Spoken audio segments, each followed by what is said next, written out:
Welcome back to day 14 of our Python Mastery series. I'm your instructor from Edulexis.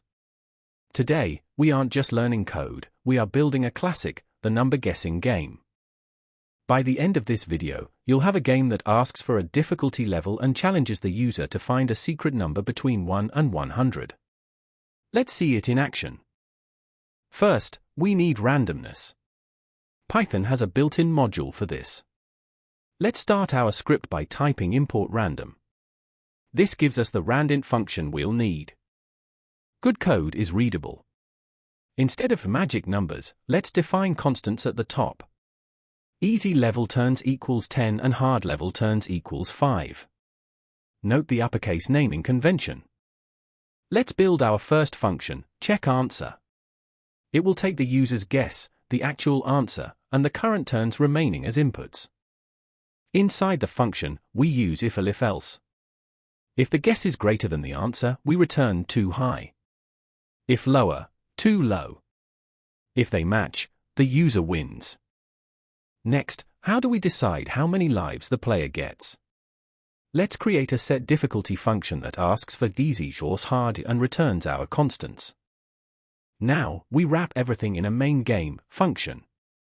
This keeps our code organized and prevents global variable messiness. Let's initialize the secret number here. We'll set answer equals random.randint 100. This picks a whole number inclusive of 1 and 100. This is the heart of the mystery. Inside the game, we'll prompt the user, choose a difficulty. We'll then call our set_difficulty function to assign the starting number of turns. A game needs to keep going until it's over. We'll use a while loop. As long as the user's guess doesn't equal the answer, we keep asking. Inside the loop, we get the guess. Int, input, make a guess. Remember to convert it to an integer, or the comparison will fail.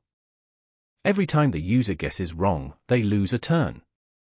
We update our turns variable by calling the checkAnswer function we wrote earlier. What if they run out of lives?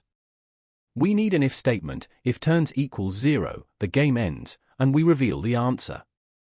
This prevents an infinite loop. Let's pause and look at the logic flow. We initialize, we loop, we compare, and we terminate.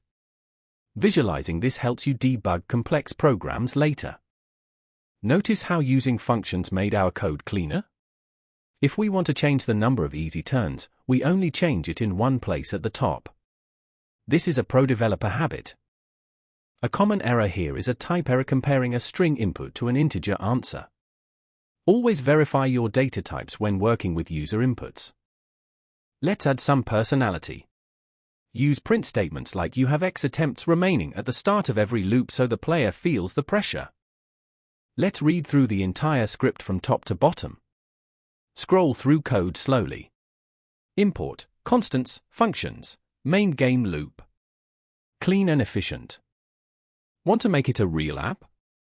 Let's add a loop outside the game function so the user can play again without restarting the script. This uses recursion or another while loop. Here is your challenge, modify this game so the user can choose the range. Instead of 1 to 100, let them decide the minimum and maximum numbers. Today we combined global scope, constants, functions with inputs and outputs, and while loops. This is a massive leap in your programming journey. Great job on completing day 14. Share your version of the game in the comments. Don't forget to like, subscribe to Edulexis, and I'll see you for day 15. Happy coding! Thank you for watching. Like if you learned something, share with your circle, and subscribe for more.